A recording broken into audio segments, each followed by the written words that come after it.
Kami mengucap syukur Tuhan buat waktu yang Tuhan berikan bagi kami. Untuk kami boleh sungguh-sungguh mencari wajah-Mu Tuhan. Biarlah hati kami fokuskan kepadamu Tuhan. Kami hanya tertuju kepadamu, bahwa sesungguhnya Engkau Allah yang selalu mengasihi kami. Engkau rela mati dan bangkit bagi kami, itu bukanlah sebuah rekayasa. Tetapi Engkau mati dan bangkit bagi kami, itu adalah sebuah bukti nyata bahwa Engkau benar-benar mengasihi kami. Engkau membayar kami lunas dengan harga yang harus dibayar. Dengan darah-Mu Yesus yang kudus. Sehingga kami boleh menjadi orang-orang yang mendapatkan perkenanan Tuhan di dalam kehidupan ini. Bahkan kami menjadi orang-orang yang mewarisi kerajaan Allah bersama dengan Engkau Tuhan. Terima kasih Bapa. Kami mengucap syukur saat ini Tuhan. Kami mau mendengar firman-Mu. Biarlah setiap firman-Mu menjadi kekuatan bagi setiap kami. Yang lemah dikuatkan, yang berbeban berat Tuhan beri kelegaan, yang sakit Tuhan sembuhkan dalam nama Yesus. Yang putus asa dan tidak ada pengharapan, Tuhan yang memampukan kami untuk hidup dalam pengharapan yang berlimpah-limpah. Terpujilah Engkau Tuhan. Kami siap untuk mendengar firman-Mu. Di dalam nama Tuhan Yesus Kristus kami berdoa dan mengucap syukur. Haleluya. Amin. Amin. Silakan duduk Bapak Ibu Saudara. Shalom. Haleluya, senang berjumpa dengan Bapak Ibu Saudara. Izinkan saya membuka masker ya. Apa kabar Bapak Ibu Saudara? Luar biasa. Siapa yang bersuka cita boleh angkat tangan. Haleluya, katakan kepada kiri kanannya, sukacita ya. Haleluya. Puji Tuhan. Amin. Saya bersuka cita, ini adalah ibadah yang kedua, tadi pagi juga saya melayani Bapak Ibu Saudara di tempat ini. Terima kasih buat kesempatan yang diberikan kepada saya oleh Ibu Gembala ya. Juga dengan tim yang pelayanan, luar biasa untuk tim pemuji, pemusiknya, semangat ya. Dari ibadah pagi tadi saya lihat, luar biasa semangat sekali. Haleluya, puji Tuhan. Kita bersuka cita bukan karena kita dapat uang banyak ya, tapi kita bersuka cita karena ada kebangkitan Kristus bagi setiap kita. Amin. Haleluya. Bapak Ibu Saudara, perkenalkan nama saya Pendeta Muda Yuri Gardian. Saya berasal dari RRC, Republik Rakyat Cirebon. Saya orang Cirebon. Ada orang Cirebon di sini? Ada? Ya. Kuningan, Jawa Barat dan lain sebagainya. Ada ya? Iya, jadi dari Jawa Barat saya ya, tapi bukan suku Sundanya. Kalau Jawa Barat kan ada suku Sunda ya. Ya kalau suku Sunda saya ngerti bahasanya sedikit-sedikit, tetapi kalau saya Jawa kasar. Ya untung orangnya nggak kasar gitu ya. Jawanya kasar nggak apa-apa bahasanya, tapi orangnya puji Tuhan, Tuhan sudah lembutkan. Haleluya. Saya sudah berkeluarga, istri saya perempuan, 1, ya. Anak saya 2. Anak saya 2, yang paling besar adalah perempuan, sudah kuliah semester 2. Sudah kuliah semester 2. Lalu yang kedua, laki-laki kelas 8 atau kelas 2 SMP. Bapak Ibu Saudara, saya adalah seorang guru, ya, profesi saya adalah seorang pendidik. Saya mengajar di sekolah menengah atas SMA Negeri 24 Jakarta yang ada di seberang Kompas Gramedia dan di belakang gedung DPR MPR. Kalau Bapak Ibu mau makan bakso lapangan tembak, nah itu deket situ tuh. Nama jalannya Jalan Lapangan Tembak. Nah gitu ya. Nah Bapak Ibu Saudara kalau mau makan bakso jangan lupa hubungi saya ya. Bukan untuk ditraktir baksonya, saya kasih tahu posisinya gitu ya. Iya oke. Bapak Ibu Saudara, saya pelayanan di GBI, Gereja Bethel Indonesia Jemaat Shalom di Tanjung Priuk, yang digembalakan oleh senior GBI Bapak Pendeta Yori Tasik, mertua dari Bapak Pendeta Dr. Japarlin Marbun. Ya, saya pelayanan di sana sejak saya remaja, sejak saya pemuda, dan sampai bertemu dengan istri di sana. Lalu kami bersepakat untuk menikah dan kita sama-sama melayani. Istri saya juga adalah seorang guru. Kalau saya guru agama Kristen di sekolah negeri, kalau istri saya adalah seorang guru sains, guru IPA di SD yang ada di Kelapa Gading, di sekolah bilingual school ya di Kelapa Gading. Saya tinggal di Kelapa Gading, Bapak Ibu Saudara. Dulu saya besar di Tanjung Priuk. Jadi biar kayak begini-begini nih orang Priuk, Bapak Ibu Saudara ya. Jadi katanya orang serem nih katanya kalau ada orang Priuk. Ya bagi saya, ya itu udah makanan sehari-hari di Priuk ya. Jadi nggak serem lagi begitu. Dulu saya pertama kali tinggal di Cilincing. Cilincing tuh pesisir pantai yang paling ujung di utara ya. Yang di dekat Priuk itu. Itu ya daerahnya agak keras dan sangat mengerikan ya. Tetapi oleh anugerah Tuhan, setelah saya berkeluarga saya pindah ke Tanjung Priuk, ke Warakas. Lalu setelah berkeluarga di rumah mertua menumpang, lalu puji Tuhan sudah punya tempat tinggal sekarang di Kelapa Gading. Itu semua oleh anugerah Tuhan. Duitnya dari mana Pak beli rumah di Kelapa Gading? Duitnya dari Tuhan. Bukan hasil korupsi Bapak Ibu ya. Haleluya. Harus dipertegas ya.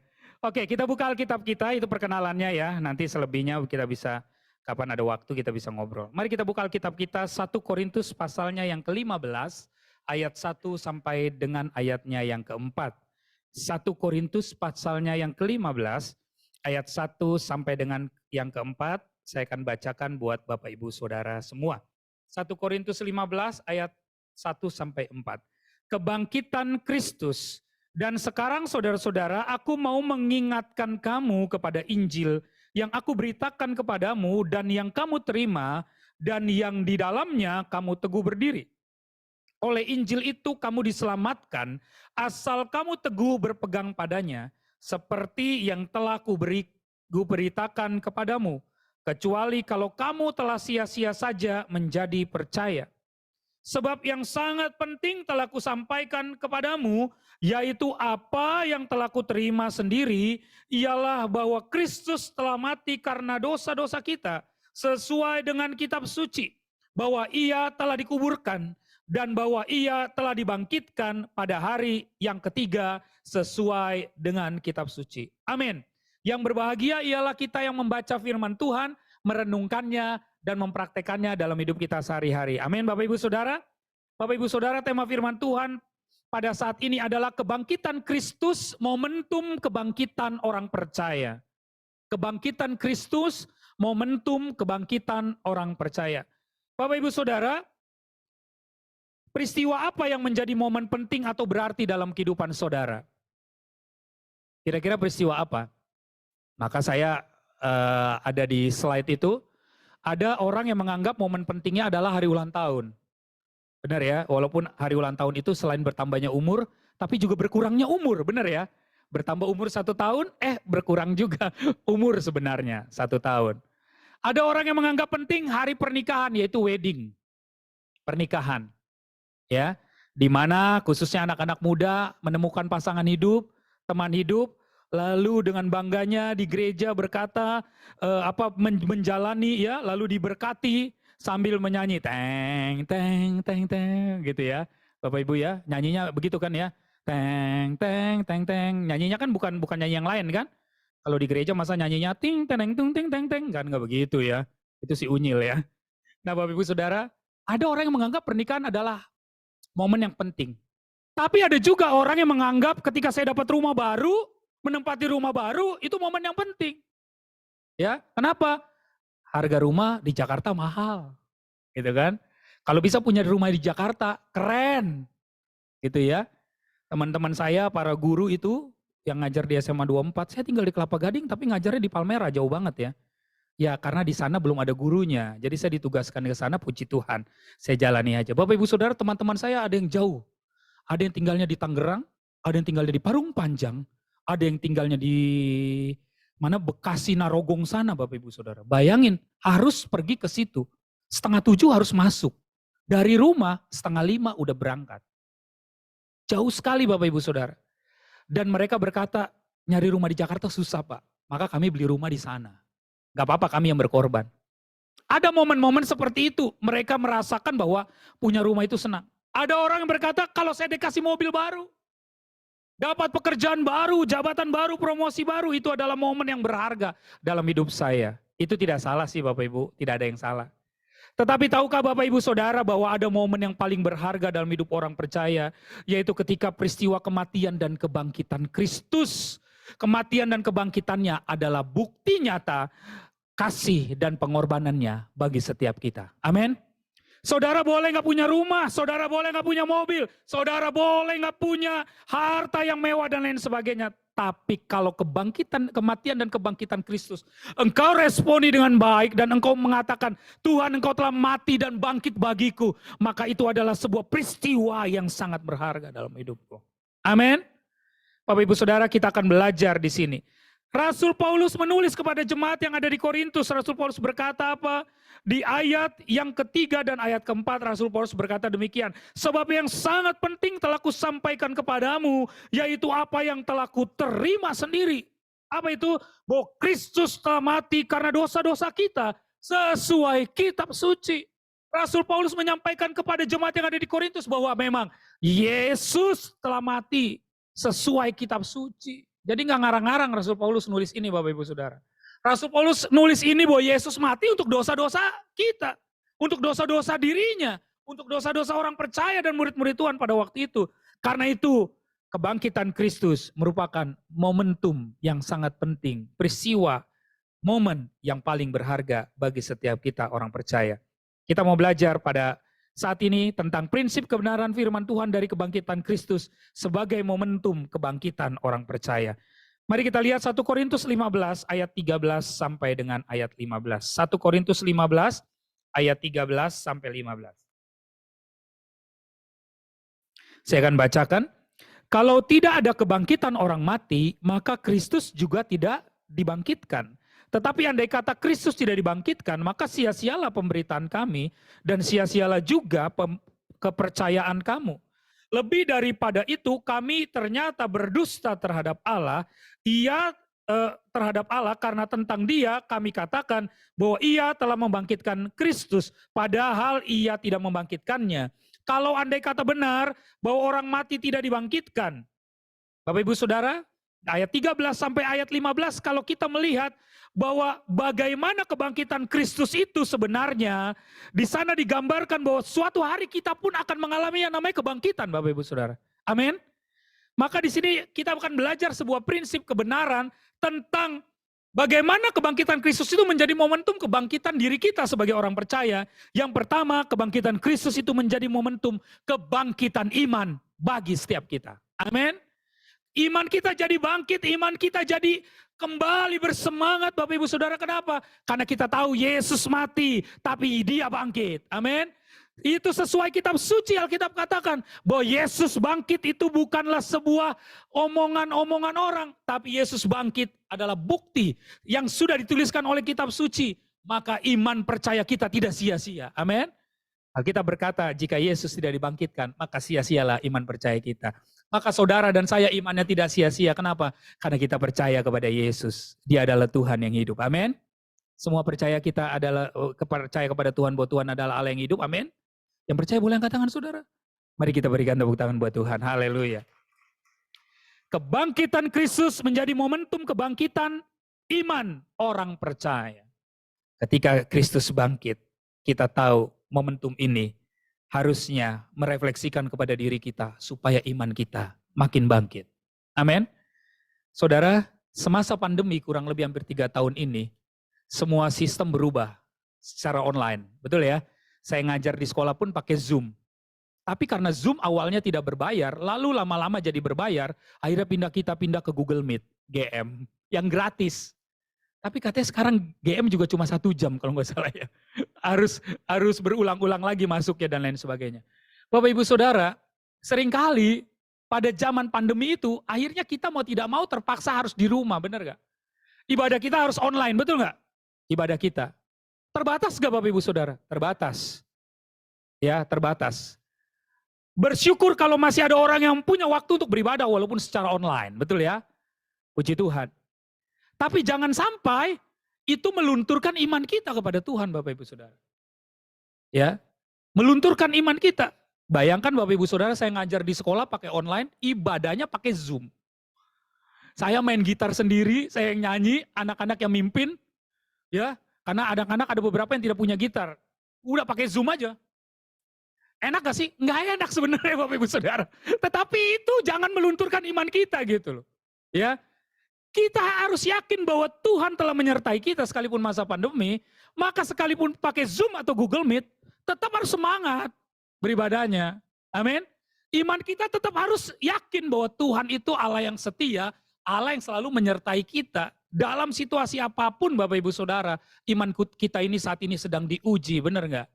Ya, teman-teman saya banyak yang kehilangan pekerjaan karena pandemi. Akhirnya dia harus beralih profesi dari pengurus travel agent, jadi cooker, jadi tukang masak, bikin kue, Bapak Ibu Saudara. Puji Tuhan, Tuhan pelihara hidupnya. Dengan bikin kue, dia bisa jual secara online. Puji Tuhan, Tuhan cukupi, bayangin, kerja 15 tahun gak dapat pesangon. Karena pandemi Bapak Ibu Saudara. Perusahaannya kolab tutup, karyawannya di PHK semua, tidak dapat gaji. Mau nuntut siapa? Menuntut ke Departemen Tenaga Kerja? Gak bisa. Rumah bosnya aja udah dijual untuk nutupin itu. Mau ngomong apa? Dia gak bisa nyalain siapa-siapa. Dia bilang, Tuhan, sekalipun situasi ini sulit, ada masa pandemi, saya harus jadi tukang kue. Gak apa-apa saya jadi tukang kue. Ya, akhirnya dia, puji Tuhan, bisa menghidupi keluarganya dari bikin-bikin kue, Bapak Ibu Saudara.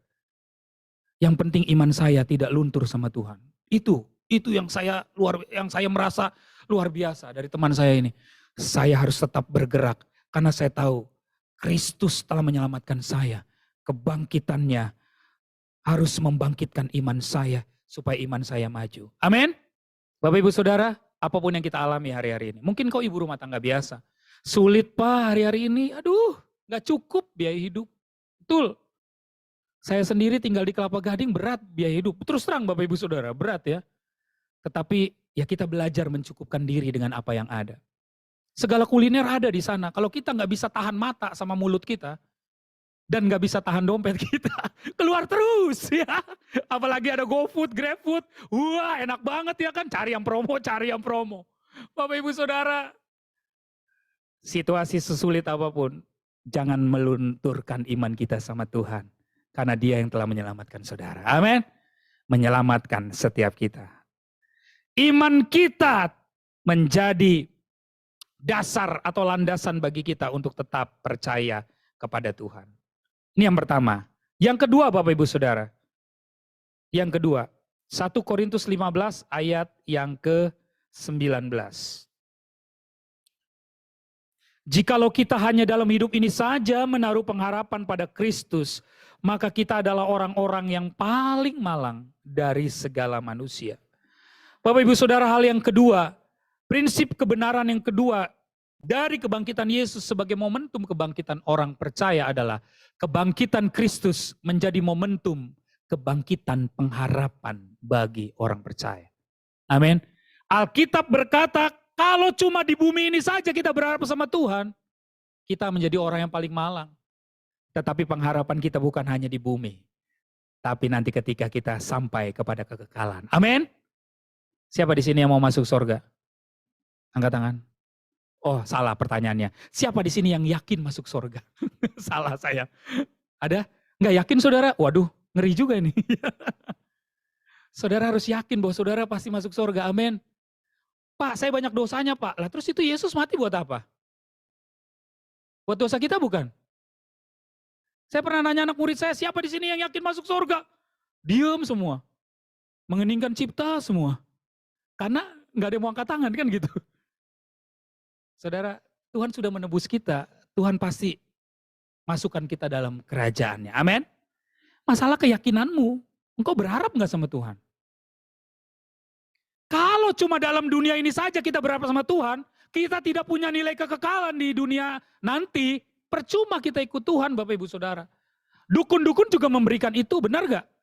Ahli-ahli orang-orang pintar juga memberikan itu, kamu mau kaya, pergi aja ke Gunung Kawi. Saya pernah pelayanan ke daerah Malang, Blitar dan sekitarnya, itu lewat daerah yang akan naik ke Gunung Kawi. Bapak Ibu Saudara, Mereka pakai sesajen-sesajen semua. Mereka dapat kaya, tetapi ada tumbalnya. Bapak Ibu Saudara, mereka berharap kepada Tuhan yang salah. Tanda kutip. Mereka yakin mereka bisa kaya. Betul bisa kaya, tetapi harus ada korban. Tapi kalau anak Tuhan diberkati Tuhan, Tuhan tidak pernah menuntut korban. Amin. Anakmu tetap sehat, keluargamu tetap baik. Karena Tuhan pasti memelihara hidupmu. Bapak Ibu Saudara, kebangkitan Kristus menjadi momentum kebangkitan pengharapan. Bapak Ibu Saudara, coba kita lihat dulu. Ya, Roma 5 ayat 5. Ini penting bagi kita yang berkaitan dengan pengharapan. Karena orang Kristen pengharapannya harus mantap Bapak Ibu Saudara ya. Roma 5 ayat 5. Dan pengharapan tidak mengecewakan karena kasih Allah telah dicurahkan di dalam hati kita oleh Roh Kudus yang telah dikaruniakan kepada kita. Bapak Ibu Saudara, dan pengharapan tidak mengecewakan. Ketika kita berharap kepada Tuhan, maka pengharapan di dalam Kristus itu tidak pernah mengecewakan Bapak Ibu Saudara. Alkitab yang menulis, ya, bukan saya yang ngomong, ini Alkitab yang menulis. Dan Alkitab berkata bahwa jika Kristus tidak bangkit tadi, tidak ada pengharapan akan hari esok yang lebih baik. Tapi karena Kristus bangkit, sekalipun orang berkata tahun ini adalah tahun resesi, kita percaya bahwa Tuhan selalu membuat kita selalu berkemenangan. Amin. Kita tetap bisa menjadi orang-orang yang menang. Alkitab berkata bahwa pengharapan orang benar akan membawa sukacita. Amsal 10 ayat 28. Orang benar tahu kepada siapa dia berharap. Dia berharap kepada Tuhannya yang memberikan segala sesuatu dalam hidupnya. Menjadi sumber pengharapan bagi hidupnya. Bapak Ibu Saudara, kita harus memiliki pengharapan akan janji-janji Tuhan digenapi dalam hidup kita. Tidak salah saudara berdoa dan berharap Tuhan berkati saya supaya saya hidup sejahtera. Tapi Tuhan tidak mau hanya memberkati saudara untuk diri saudara sendiri. Tapi Tuhan mau memberkati saudara supaya saudara juga bisa jadi berkat bagi banyak orang. Amin. Amin Bapak Ibu Saudara. Ya. Saudara jangan nunggu nanti kita jadi orang kaya, punya perusahaan 5, punya rumah banyak, baru kita jadi berkat buat orang lain. Bapak Ibu Saudara, makin kaya manusia itu sifat kecenderungannya makin pelit biasanya. Makin pelit. Jujur aja benar Saudara. Bukan berarti orang kaya itu enggak banyak yang memberi, bukan. Tapi makin kaya manusia itu kecenderungannya untuk dirinya sendiri. Tapi kalau engkau mau menjadi berkat, makin kaya engkau, makin memberkati. Makin kaya engkau, makin memberkati. Amin. Karena ketika engkau terima berkat, berkat itu datangnya dari Tuhan. Amin. Kita ini hanya menerima, menyalurkan. Menerima, menyalurkan. Bapak Ibu Saudara, biarlah kita tetap berharap sama Tuhan. Kebangkitan Kristus memberikan harapan baru bagi kita, yaitu hari depan penuh dengan harapan. Istri, jangan engkau mengeluh suami saya, aduh bagaimana Pak, susah Pak. Diajak ke gereja gak mau Pak. Ya, mana gaji kecil, ya kan. Mana cukup Pak. Tetap berharap sama Tuhan. Maka pengharapanmu akan bangkit sama Tuhan, amin. Orang tua berkata, aduh anak saya susah Pak, dikasih tahu marah-marah melulu. Saya ngomong A, dia ngomong B, jawabnya banyak terus. Gimana Pak, susah hidup ini? Tetap kau berharap, doakan anak-anakmu. Pernah gak Bapak Ibu doain anak-anaknya waktu tidur? Jangan waktu melek. Waktu tidur itu jauh lebih baik. Ya. Kenapa? Berkat Tuhan turun atas mereka. Waktu mereka melek juga boleh ya, tapi kan gak semua anak mau ditumpang tangan atau mau didoain. Ya. Doakan mereka biar penuh dengan pengharapan hidupnya di dalam Tuhan. Yang ketiga, ini yang terakhir, kata-kata mujarab. Kalau udah ngomong yang ketiga dan yang terakhir, sebentar lagi saudara akan pulang. Ya. Oke, yang ketiga, 1 Yohanes 4 ayat 7. 1 Yohanes 4 ayat 7. 1 Yohanes di perjanjian baru belakang Bapak Ibu Saudara. 1 Yohanes 4 ayat 7. Ya, saya akan bacakan. Allah adalah kasih. Saudara-saudaraku yang kekasih, marilah kita saling mengasihi sebab kasih itu berasal dari Allah. Dan setiap orang yang mengasihi lahir dari Allah dan mengenal Allah. Ayat 8, barang siapa tidak mengasihi, ia tidak mengenal Allah. Sebab Allah adalah kasih. Ayat 9, inilah bukti, dalam hal inilah kasih Allah dinyatakan di tengah-tengah kita, yaitu bahwa Allah telah mengutus anaknya yang tunggal ke dalam dunia supaya kita hidup olehnya. Bapak Ibu Saudara, hal yang ketiga, prinsip kebenaran ketiga tentang kebangkitan Kristus sebagai momentum kebangkitan orang percaya. Yang ketiga adalah kebangkitan Kristus menjadi momentum kebangkitan kasih bagi setiap kita. Amin. Iman kita sudah bangkit, puji Tuhan. Pengharapan kita sudah bangkit, puji Tuhan. Kasih kita bagaimana?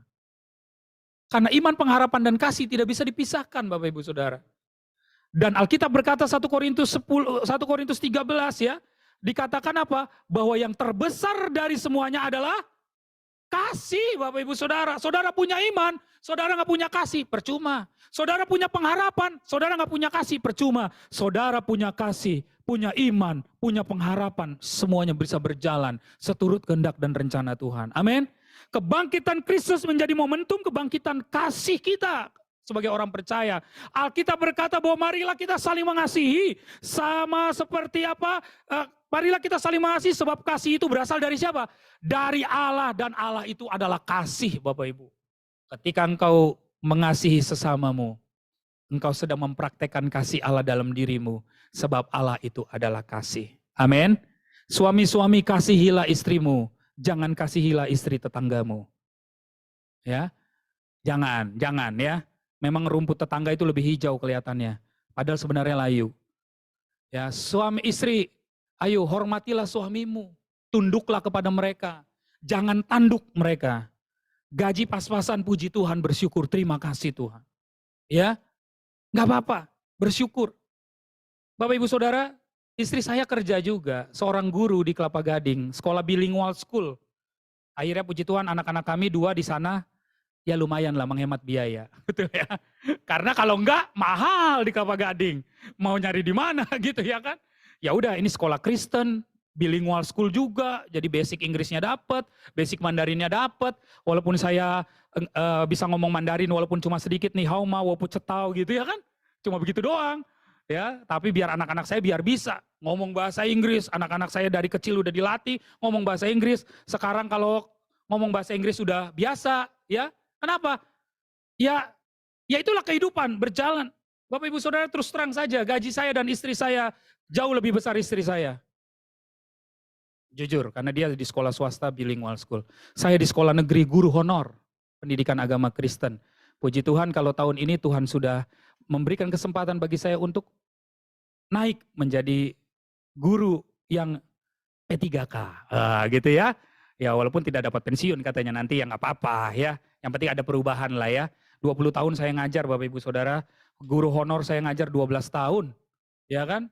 Ya honornya ya pas-pasan aja. Tapi oleh anugerah Tuhan, Tuhan menolong. Tuhan menyertai. Bapak Ibu Saudara, sekalipun saya guru honorer, sekalipun saya gaji ya UMR aja, biasa-biasa aja. Tapi kasih saya jangan cuma di situ. Kasih saya nggak boleh biasa-biasa aja. Istri saya tidak pernah menuntut kepada saya dan tidak pernah berkata, gajimu kan kecil, nggak cukup buat kebutuhan kami. Tidak pernah. Saya tunjukkan kasih saya kepada keluarga, berupaya untuk memenuhi kebutuhan keluarga, walaupun harus disupport oleh istri, gak jadi masalah. Itulah kebutuhan, itulah namanya keluarga. Suami dan istri itu saling menopang. Apalagi istri disebut sebagai seorang penolong, menolong suami.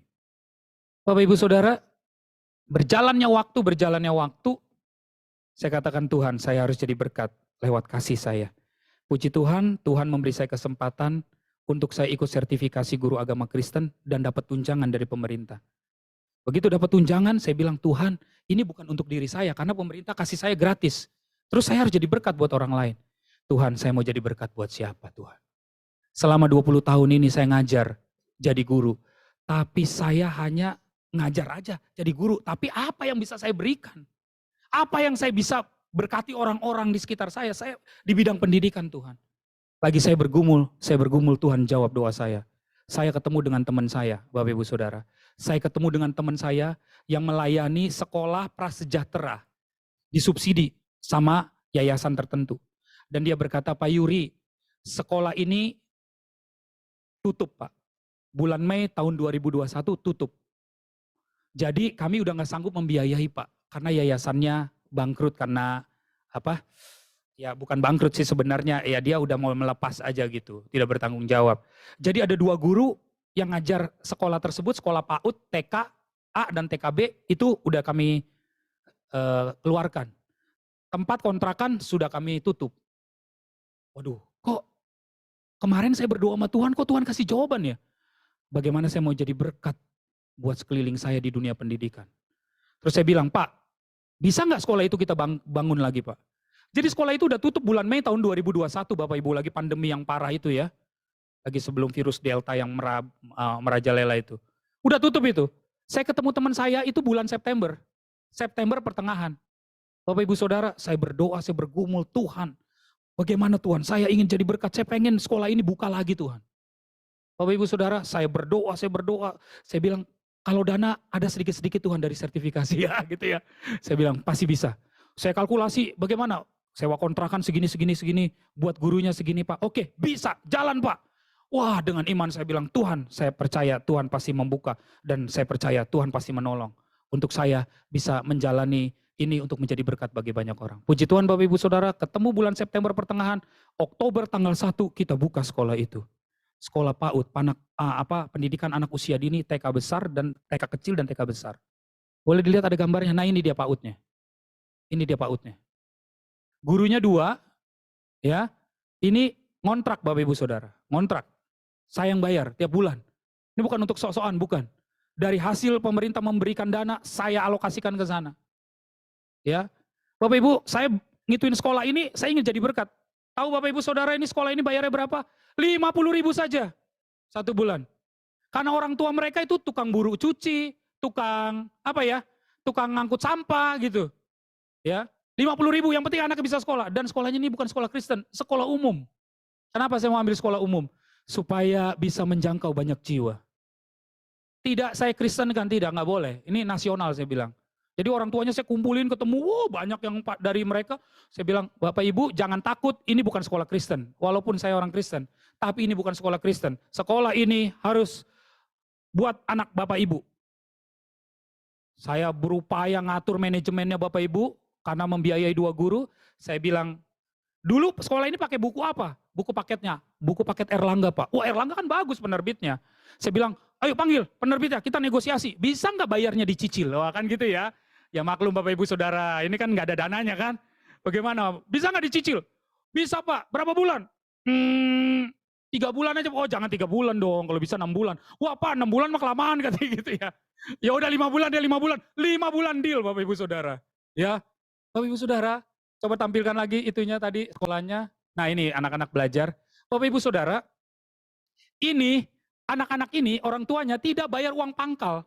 Saya tidak ngasih uang pangkal. Bapak Ibu bayar uang pangkal tidak, tapi kita bikin seragam dan kita bikin buku. Jadi Bapak Ibu yang mau masukin anaknya hanya bayar uang bulanan 1 bulan. Yang kedua bayar separoh dari uang buku dan uang seragam separohnya. Anggap aja itu uang pangkal, sisanya dicicil. Wah pada senang semua Bapak Ibu. Puji Tuhan anaknya sekarang sudah 25. TKA dan TKB. Walaupun saya tidak ada di sana, ada teman saya yang membantu dan 2 gurunya kita panggil kembali. Bapak Ibu Saudara, kita harus bangkit kasih kita kepada orang-orang di sekitar kita. 20 tahun saya jadi guru, apa yang bisa saya lakukan? Apakah cuma terima gaji tiap bulan? No. Saya mau jadi berkat buat anak-anak ini. Sekarang ada 1 sekolah lagi minta saya mengadopsi. Saya bilang saya masih belum sanggup terus terang. Kenapa? Karena saya belum bikin yayasan gitu ya. Karena nggak bisa, karena mandiri kan, mensubsidinya kan jadi berat begitu kan. Saya bilang berdoa aja. Nanti kalau Tuhan lancarkan jalannya, kita adopsi itu sekolah. Di sana anaknya ada 25 di tempat lain Bapak Ibu. Tapi 1 daerah itu. Daerah ini ada di daerah Pelumpang Semper, Tipar Cakung. Daerah situ Bapak Ibu. Sekolahnya masuk gang kecil. Aduh nggak ada video itunya ya, fotonya yang masuk gang kecil. Sekolahnya sangat sederhana. Tapi saya bilang, Tuhan, saya mau jadi berkat lewat kasih saya kepada mereka. Walaupun saya harus keluar biaya. Walaupun saya harus korbankan sertifikasi saya. Harusnya untuk saya tapi buat mereka. Tapi gak apa-apa. Saya bilang, ini saya mau jalankan terus. Sampai kapan? Sampai Tuhan panggil saya.